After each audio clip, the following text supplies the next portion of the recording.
Hello guys, it's me again, Krong TV, at sa video ito pag-uusapan natin ang isa na namang napaka-interesanting pangyayari patungkol sa ating paboritong manga at anime series na Boruto, Naruto Next Generation.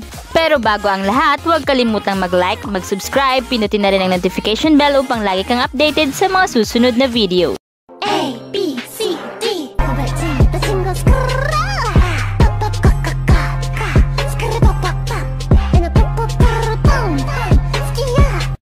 Sa video ito pag-uusapan natin kung saan nga ba natuto si Naruto ng Flying Raijin or talaga nga bang gumamit siya nito. Pero bago natin sagutin ang tanong na yan, tara na't lubos nating alamin ang mga bagay nga patungkol nga sa Flying Raijin na ito. O mas kilala nga bilang Flying Thunder God Technique. Ito ay isang space-time ninjutsu na create or ginawa nga ng mismong ikalawang Hokage na si Tobirama Senju. Upang nga ma-perform ang technique na ito, kinakailangan na meron siyang mark sa target nito kasama ang kanilang technique formula. Ang formula na ito ay ina-apply after ng Mirror's Touch at ito ay hindi matatanggal. Ito ay mananatili sa kinaroroonan nito kahit pa namatay or mamamatay na ang mismong user nito. Mistulan nga ang technique na ito ay walang katapusan kahit ilang target pa ang mamarkahan nito, katulad na lamang ng ginagawa ni Minato Namikaze. Agad-agad na nakakapag-teleport ang user nito sa kung nasaan man ang technique formula, kahit kailan man niya ito gustuhin. Madalas nga nilang pinagkakamalan na ang technique na ito ay body flicker technique, ngunit sinasabi ngang mas common nga daw dito ang summoning technique, ang kahit anong bagay na hinahawakan or may contact or nakalink nga sa user with their chakra ay mateteleport with them. Ngunit ito ay kinakailangan ng additional na chakra para magawa ito, particular na nga dito yung mga malalaking bagay na kinakailangan din naman ng malalaking amount of chakra upang ito nga ang magsilbing limitasyon on how far away the user is able to teleport. Si Tobirama at si Minato ay pareho ang nakilala bilang fastest shinobi during their times.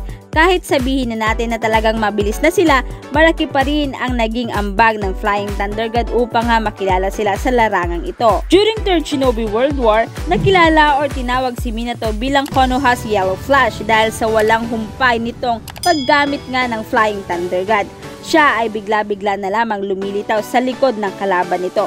Sa sobrang bilis ni Minato, mistulan nga niyang sabay-sabay na pinupuntahan ang iba't ibang lugar. At dahil dito, ang mga nakakalaban niya ay nawa-wipe out bago pa man sila makapag-react. Samantala, sa pamamagitan ng pagsama o kombinasyon nga ng kanilang natural good reflexes at Flying Thunder God, nai-intercept nga at na-redirect ni Tobirama ang truth-seeking ball mid-detonation. At si Minato naman ay nagawa nga niyang makatakas sa Kamui mid-capture. At dahil nga sa ability ni Minato na ma-dodge or maiwasan ang lightning release chakra mode ni A o yung ika-4 na Raikage, si Minato ay tinagurian ngang fastest shinobi who ever lived. Pero ito nga ang issue, na itong si Naruto nga daw ay gumamit nga ng technique na ito, kaya naman nabuo nga ang katanungan na kung saan nga ba niya natutunan ito. Samantalang ang dalawang ninja na magaling pagdating sa technique na ito ay parehong namatay na. So, saan nga daw nga niya natutunan ito? Pero ito, talaga nga bang ginamit niya ang technique na ito? Kasi yung ibang Naruto fans ay hindi nga sumasang-ayon dito. I mean, hindi sila sumasang-ayon na si Naruto ay nakagamit nga ng ganitong technique. Sa pagkakatanda ko, 2 beses nga yung sinasabi nga nilang mistulan ngang gumamit nga ng Flying Thunder God itong si Naruto, pero may mga iba rin na nagsasabi na 3 beses nga daw niya itong ginamit, pero hindi ko matandaan yung isa. So yung sinasabi ko ang dalawa is yung Naruto movie na Road to Ninja. Ito yung noong nakalaban nga ni Naruto si Menma. Tas yung ikalawa naman ay noong 4th Great Ninja War, noong nilampasan niya yung Raikage. At ayon nga sa ating mga ibang Naruto fans ay hindi nga talaga gumamit si Naruto ng Flying Thunder God doon sa mga nabanggit kong pangyayari. So isa-isahin nga natin. Unahin nga natin yung time na Naruto movie na Road to Ninja. Hindi talaga nakagamit si Naruto ng technique na ito during this time. So bakit? Dahil sa si Naruto ay simpleng tumalon lamang papunta sa likuran ni Menma at inatake ng Rasengan sa bandang likod nito. Kahit na sa una makikita natin si Naruto na mayroong kunai at Rasengan at pinorform nga yung scene ni Minato noon kay Obito na nagpakilala ngang si Madara. At ang end result ay parehong-pareho pero magkaiba sila ng ginawa, meaning hindi gumamit si Naruto ng Flying Raijin.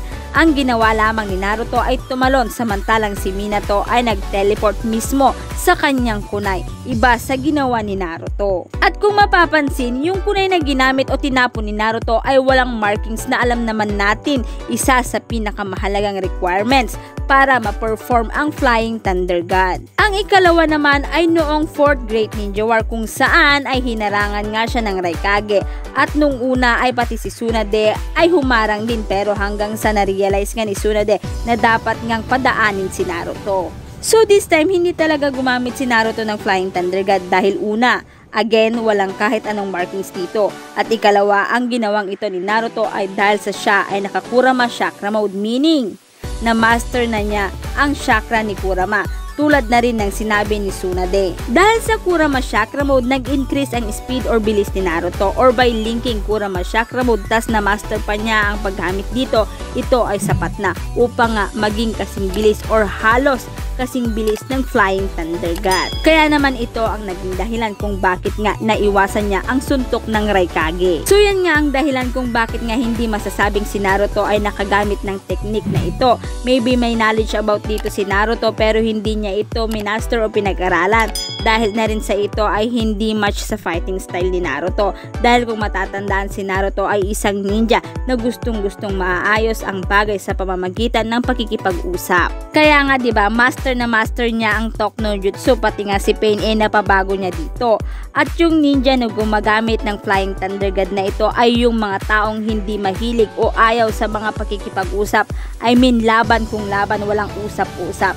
At kung sakaling natutuman si Naruto ng ganito, talagang mas magiging overpower pa siya, kaya naman hindi na siguro nilagyan ng ganitong abilidad si Naruto. Pero ito nga, may nabasa akong sinasabing ang paraan kung paano nga matututo si Naruto ng technique na ito. Ito ay ang buhayin muli ang kanyang tatay or i-reanimate ulit si Minato. Pero kung kayo ang tatanungin guys, ano sa tingin nyo? Nakagamit nga ba talaga si Naruto ng Flying Thunder God? At kung kanino nga ba niya ito natutunan or kung saan niya ito natutunan? Idagdag nyo na rin dyan yung kung gaano siya kalakas kung mayroon siya nito. Pero bago tayo magtapos, shoutout muna sa ating mga lovely Krong TV lovers na sila Reynaldo Lapaz, Benedict Bancuyo, Justin Batatin, Keisuke, Paul Cedric Fodra, Ako Gamers, Goku, Edwin Daya, Alexis Fodra, Runel Lesho, NH Barts, Boboy Aki, Rusty, Samuel Samalka, Dave Yuan Whitey,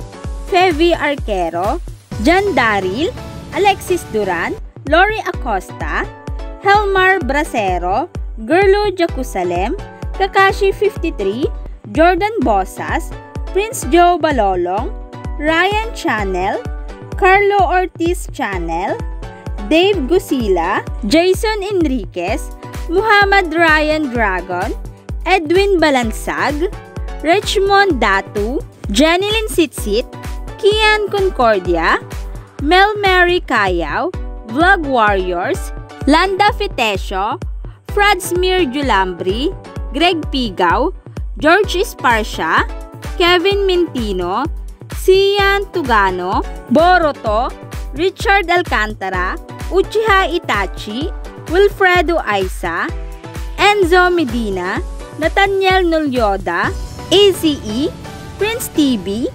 Kevin Mintino, Alford Silaya, Red Fury, Cherry Mayang, Akram Gapad Tahil, Marix, at si Gino Gaspar. Salamat guys sa inyong walang sawang suporta at dito na nga nagtatapos ang video ito. Any comment and suggestion, just comment down below. Thank you!